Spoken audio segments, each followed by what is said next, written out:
Welcome aboard. How you doing? Oh, pretty good. Fixing some more errors in the book.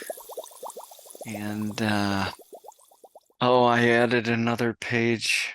I added another index page. And, hey, did you watch Mike in the Tower? No, I didn't get the chance to. Okay. Well, Not be yet. sure and watch that. All right, I will. I'll give I that a think that's listen. my greatest video yet. You think so? Awesome. Yeah, man. If people can understand the Tower. Oh, wow. Big deal. Tremendous deal. Anyone that's into apologetics in general knows what a big deal it is to understand the Tower right. It's tremendous. It is tremendous. People just have to think about it before it clicks, though. Yeah, once it clicks, I'll tell you what, man. You have the whole thing figured out. You also start to realize something. Here's something I was thinking about, Lane. All right, lay it on me. The Tower, when you understand it right, is the reason to be pre-Adamite.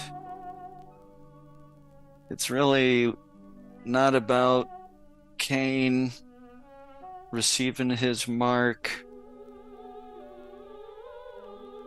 and it's not about just distinguishing the two creation accounts and desiring to answer natural history. And so it's really not about those. It's about the Tower. And once you understand the Tower right, then of course it's obvious that these other people were around. I don't want to spoil it for you too much. You should watch it. But you know this stuff. So you think that the tower is like a huge piece to the puzzle of the pre-Adamite view? Ironically, would you say even more than the actual creation account? Yeah. The Tower's the full reason to be pre-Adamite. Yeah. Awesome. I'll definitely have to check out that video then. Yeah, it's a big deal. And once the light bulb comes on, people will say, this is the right view. I can explain everything. I can explain everything I need to from here on out. All answers. Once you understand the Tower, you have all answers to everything. And it's just amazing. It really is. And I laugh at the way various creationists and people try to handle some of these issues that come up. And so the correct interpretation is how you understand it, and once you do, it's the whole deal, the whole shebang. I'm the Tower Man. The Tower of Babel is my key evidence for everything. And the people in the churches have misinterpreted what's going on there. It's the origin of all world languages. Yeah, that's one of the stupendous problems that is just completely sidestepped by the correct interpretation. Yeah, all their problems. All these major problems that come out of it. So if people haven't looked into this too much, they might not know this, but the Tower of Babel could be the most difficult thing to answer. There's certain problems that come up about it in the traditional interpretation. People think the creation is the hardest thing to answer, the global flood. I'll tell you, those aren't easy.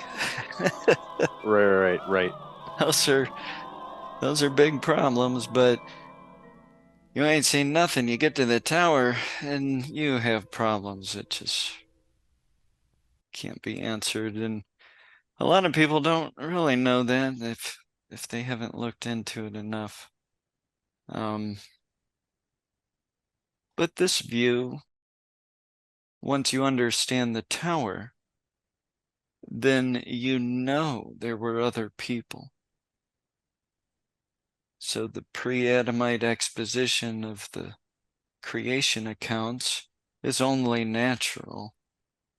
And you see that the flood is in the Eretz, Eden, because these other people are outside. And the tower, which means mix, pertains to what happened to the Edenic people. And you have to have these other people outside in order for it to work. So it all ties together nice and neat, makes perfect sense. And it's been in front of our faces the whole time. And the stupendous problems that arise from the traditional interpretation is my evidence that my view's right. And on page 7 of the book, Lane, I go through Driver's notes on the Table of Nations and then through his notes on all the people, and I highlight it and correct them all the way down. Nobody else out there can just sit down and go down and correct Driver. Nobody else can do that. Only this theology can do that. So that's why it's right.